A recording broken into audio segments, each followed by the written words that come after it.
Sometimes I like to hold my breath just to do it. I can hold my breath for a minute and a half. I can just be like,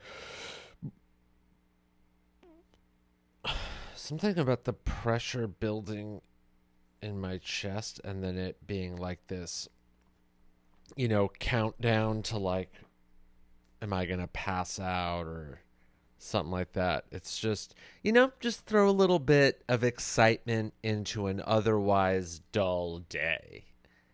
Get yourself to almost pass out.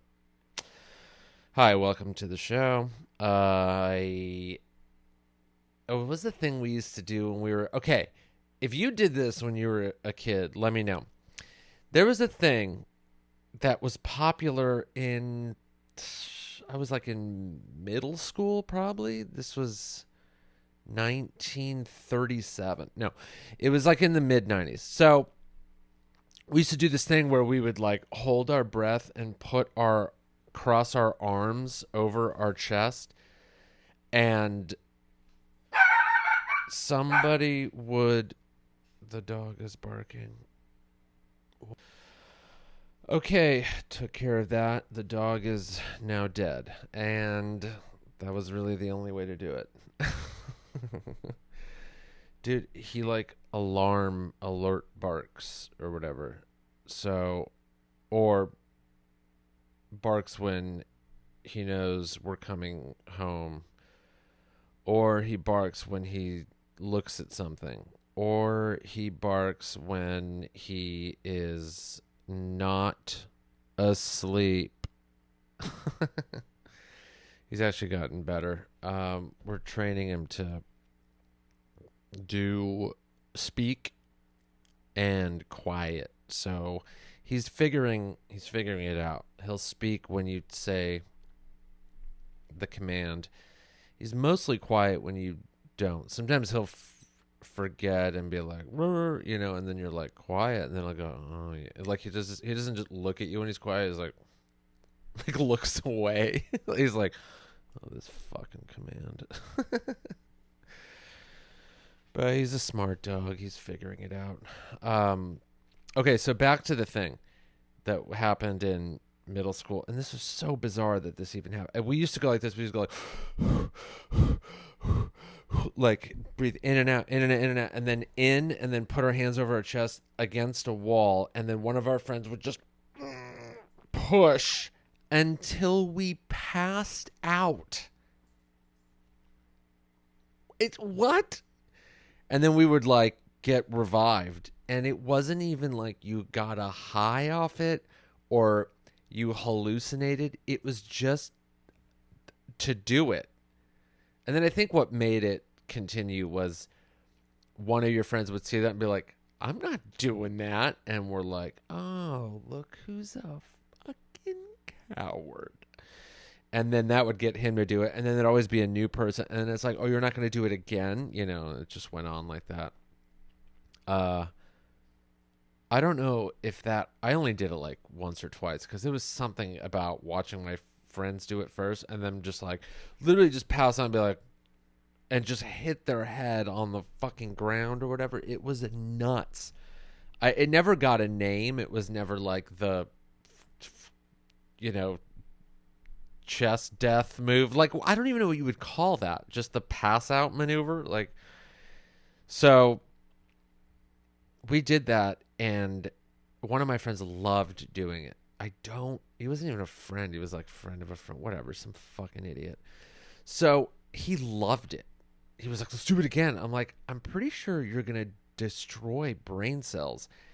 And then another friend pointed out, like, what he also loves doing is huffing aerosol, either out of like whipped cream can or like a hairspray. We'd put a towel over his mouth and just cover it and then breathe and get high off it. And I was like, oh, that's why he likes this. It's because he's done so much huffing that he's too fucking dumb to know not to do this. And he was just chasing, a feeling. And I think that was the same kid. I think it was the same kid who tried to get Ritalin prescribed to him. So in the mid 90s, when I was in like middle school and stuff, Ritalin was taking off. It was like, hey, every kid in America has ADD, so let's pump them full of this medicine. And that's what they did. I didn't get on it because I refused to be on medication. My mom kind of considered it. She was like, hey, you're insane. And I just refused. I didn't want to do it. And this kid, what was his name? Like Richard or Ricky or like, I can't remember. I remember I think he was Mexican. He wore glasses and he had short, slick back hair. I can't remember his name. So he wanted to get prescribed Ritalin. So he decided to fake having ADD. And back then, I guess it was easy to do because he went in to the doctor's office and basically he told us, yeah, I just didn't pay attention to the doctor when he talked to me and pretended I was interested in other stuff. And then when he said, hey, it was like, oh, yeah, sorry. I'm like, no one, that's not how full on ADD works. It's just like a concentration attention thing. It's not like you're sitting in a room and you're not a dog. Like, and you like, was that a shiny? What's this thing? I'm constantly playing with stuff. And he acted it out to such a degree where I was like, I can't believe that doctor fell for it. Fast forward, 15, 20 years. I'm like, oh, they didn't care. They were just like, yeah, so here's a prescription. That's just another visit. And then I can build my, deck and get a boat and be rich. They didn't give a shit. They would have easily given me Ritalin if I just had gone in and my mom was like, he's not focusing on school and he has straight F's and maybe a D plus. They'd have been like, yeah, here's a prescription for 7 years. Get out of here. And come back once every 2 weeks so I can check on you, make sure you're not dead. Fuck, that's what's going on now with my meds, my crazy meds. I'm in between psychiatrists and doctors, and I can't find, like, I have decent insurance, but I can't find a doctor. I called a few on the insurance provider list, and they literally are like, they don't answer the phone. You leave messages, they don't call back. I called one, and someone actually answered the phone, and I said, do you have Dr. So-and-so? And they were like, who? I'm like, it's on my insurance provider website. Not a piece of paper they mailed me a year ago. A website that they can update whenever. And they're like, yeah, we don't. I have no idea that we don't have a doctor by that name. And it was like, it wasn't even like, oh yeah, he doesn't work here anymore. It was like, I've never heard that name in my life, and I'm hanging up on you. I can't find one. I've had to go to urgent care a couple times just to get like refills in between, because when I stop taking these things for like a day, I feel the side effects like right away. It sucks. So, I don't know. That's where I am with that. And I'm like, I'm running low. I might have to go to another urgent care. A part of me is like, should I just fucking get off these meds? Like, I've been on them for a while. Maybe it's try life without them and see how that goes. But they say not to do that under psychiatric supervision because the side effects can be pretty bad.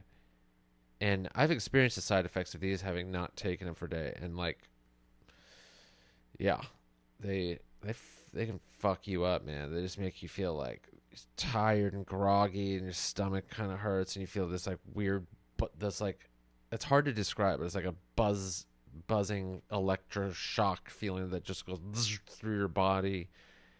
It's hard to describe other than like a buzzing or a jolting kind of thing. And extreme irritability and just like confusion almost, where you're just like huh, you're not paying attention. It's crazy. And that's like after one day.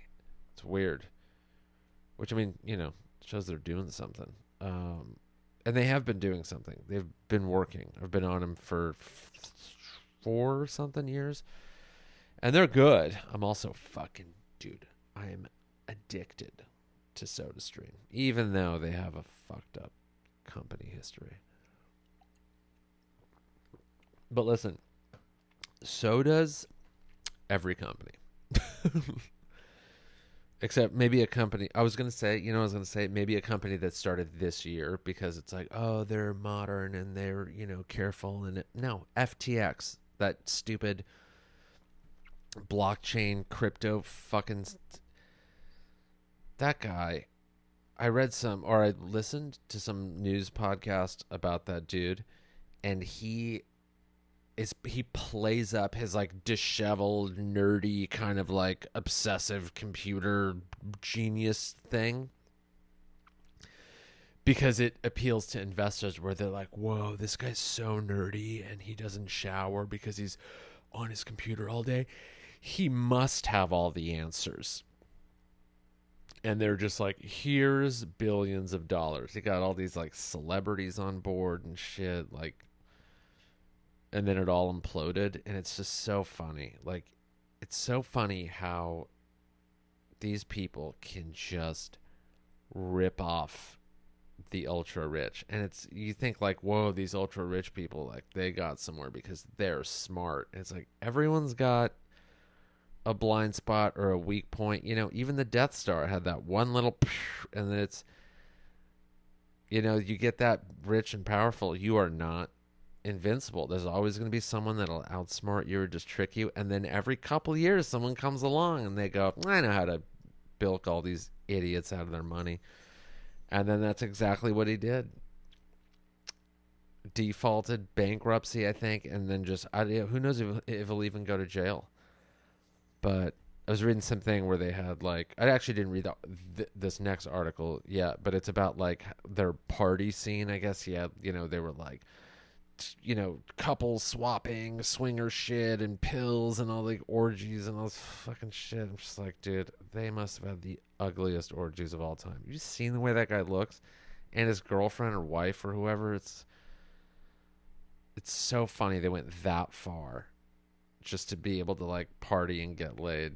That's what drives most people, I think, probably early on. I think he's still young too, but yeah, I'll just learn how to talk to women. You didn't need to go build a cryptocurrency website and rip off everyone just to get a ton of money so you can get laid. There's a way quicker way that breaks way less laws. Jeez, I wonder, he'll probably won't even do any jail time. Every couple of years, dude, there's a million Netflix documentaries about these types of people, that Inventing Anna idiot and people like that who just, they trick rich people into taking their money. And honestly, if you're that wealthy and you're not keeping track of your money and you're getting ripped off like that, you kind of deserve it. Like, whenever people are like, Walmart got looted or whatever, I'm like, good, fuck them. I feel the same way about individuals that have that much money. If you have like $500 million, it's like, yeah, get ripped off. Fuck you. I don't care. You still have money for 2-3 lifetimes. You're an idiot in that regard. Good for you for earning all that money, but bad for you for not keeping it and getting tricked by someone who's charming. Ugh.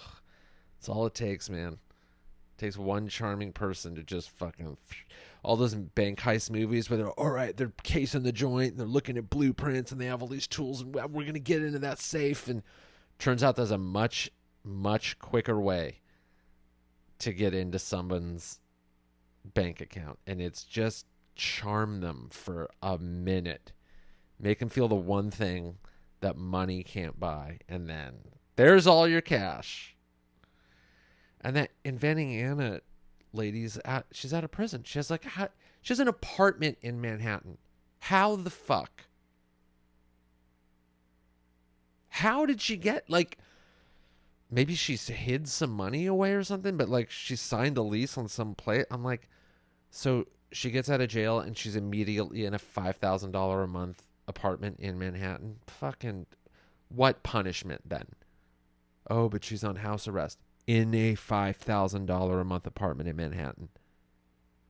She doesn't need to go anywhere. And fucking no one goes anywhere anyway. Just sit in your place and have shit postmated and delivered, and who knows if she'll even ever have to really, really pay for doing it. But it's funny because you want both to happen. I'm just like, good, get ripped off, but also fuck, throw her in jail for a while. I don't know. But it is funny, man. Like,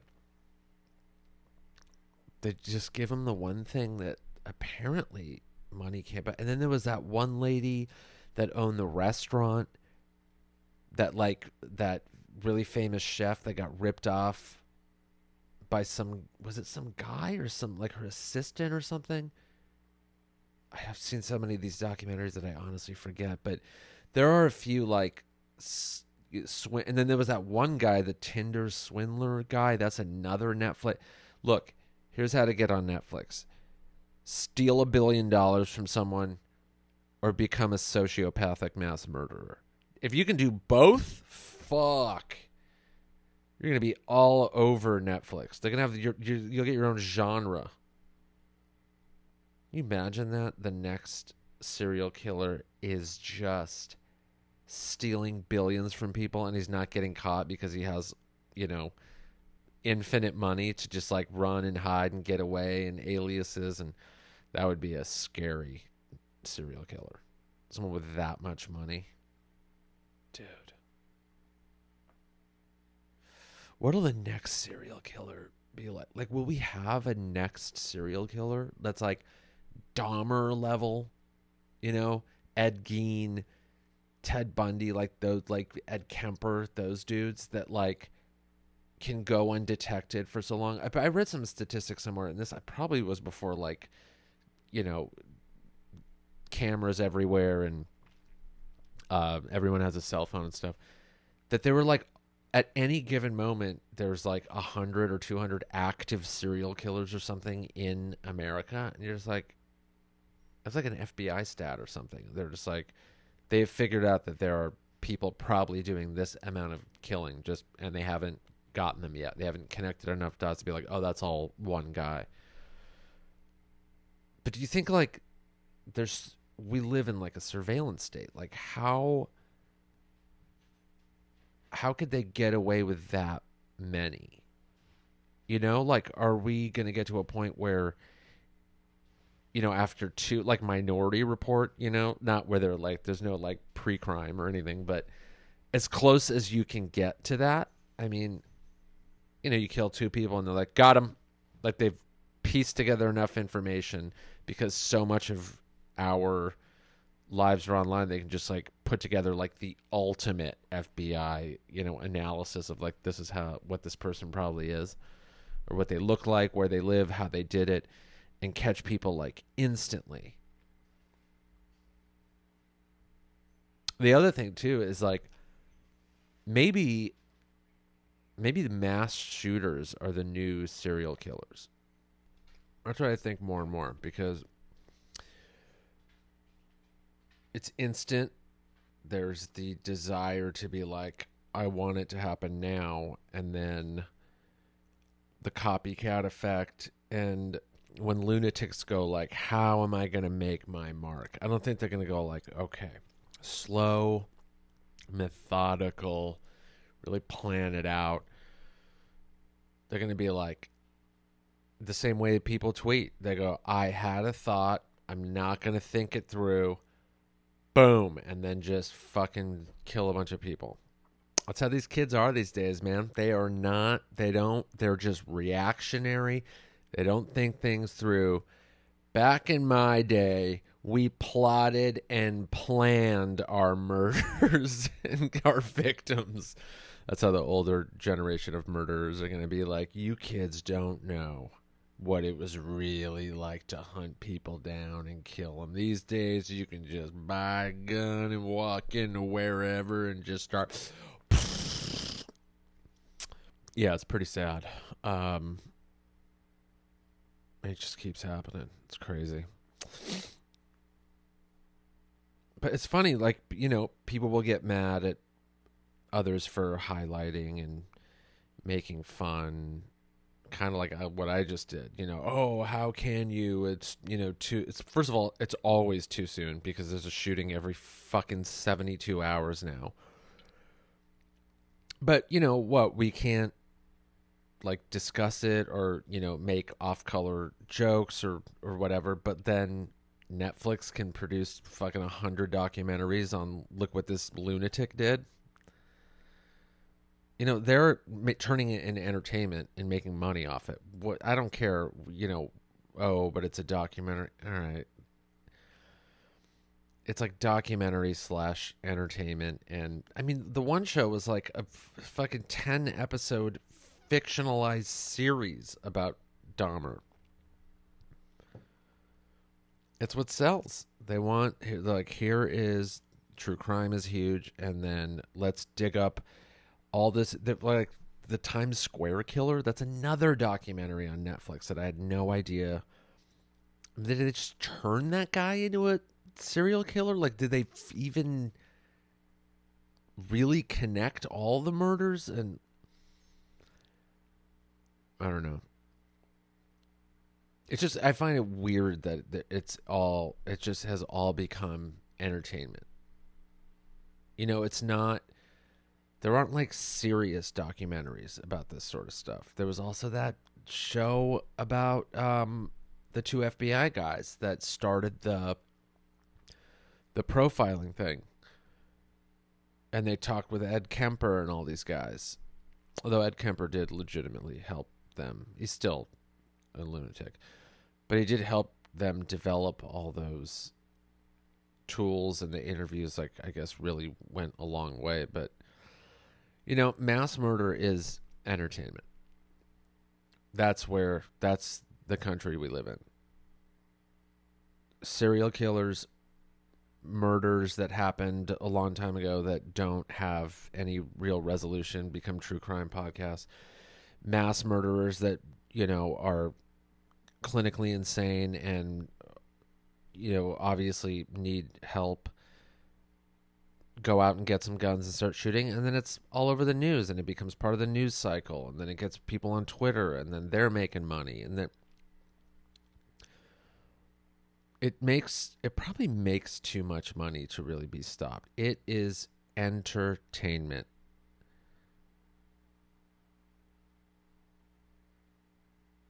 It sucks.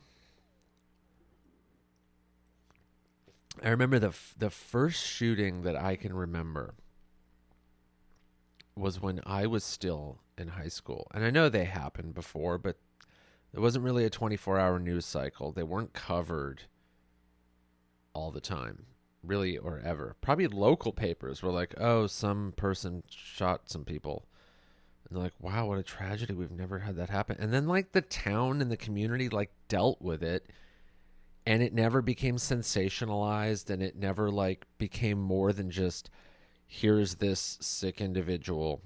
He did this. Let's figure it out and heal as a community. Now it's like, people have all these opinions on the guy and, where he came from. And they're, he hated these people and those people. And it was religion and it was racism and it was this. And he needs mental help and the gun issue. And, like, elements of all that are absolutely true. It's like a combination of all those things. But it so quickly becomes about everything else and who's right. And then almost like immediately you forget about the actual, tragedy. And that's all summed up in, some politicians going, yeah, thoughts and prayers. Anyway, what's next on the agenda? Oh, another thoughts and prayers. Another shooting happened moments after I said thoughts and prayers for the previous shooting. It just doesn't, it's not about, like, the actual tragedy. I wonder how the communities dealt with those things before it was sensationalized the way it is now. So the first one I remember was obviously Columbine. I was in high school during it, and it was crazy. I mean, we saw the footage on the news, and we saw, like, that it was like teenagers, and we were just like, dude. And before that shit happened, like, I remember people wore trench coats and they were like gothic kids and this and that.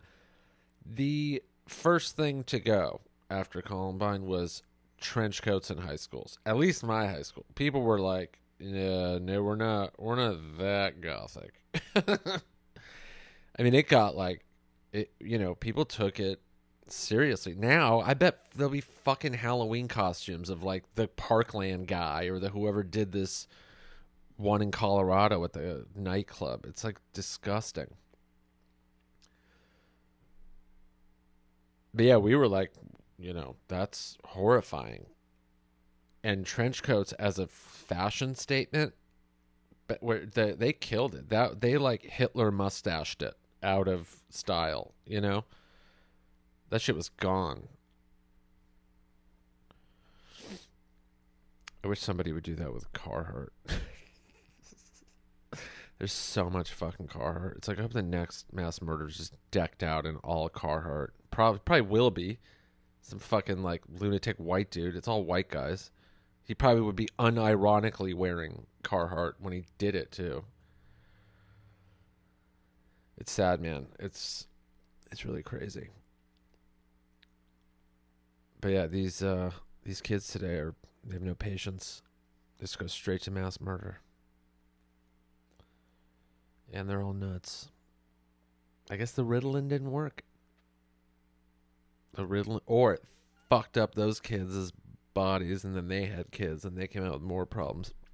Who knows? I'm not. This is bullshit. I don't believe any of that stuff. I don't know enough to believe anything I would say about medicine. I don't know anything. I believe what the smart people tell me, the ones who have doctor in front of their names and are like board certified and listen and study research. Oh, you know what I listen to that is good that I just started following is Unbiased Pod. They're like these two doctors. One's like a pathologist, something, and the other one's like a biologist. So when their forces combine, they can really cover a lot of like health and disease things. And I think they got started during the pandemic, like working together. And they really do a good job of like, here's this thing that everyone was talking about, and we are going to debunk the shit out of it. It's called Unbiased Pod. Let me look it up. Because I really like it. It's just straight to the point, and they don't fuck around. And, they're not like trying to sell fucking supplements and shit. They're just like, here's the info. Now, I'm going to look for it, and all right, here we go. Unbiased Science Pod. See, they look like this. The cover looks like that. And I follow them on what's it called? Instagram. That's how I think that's how I discovered them. And they do. They'll make like charts and graphs and stuff and post them on their Instagram so you can like share it, and it's like accurate, good information. Yeah, I get this is gonna sound weird. This is gonna sound crazy. It's gonna sound crazy. I get my science from scientists. What? Yeah, that could end me right now saying that. That was so controversial. It could end everything. All right, let's call it right there. I have this second camera, and I really had no reason to use it, but ready? Angles.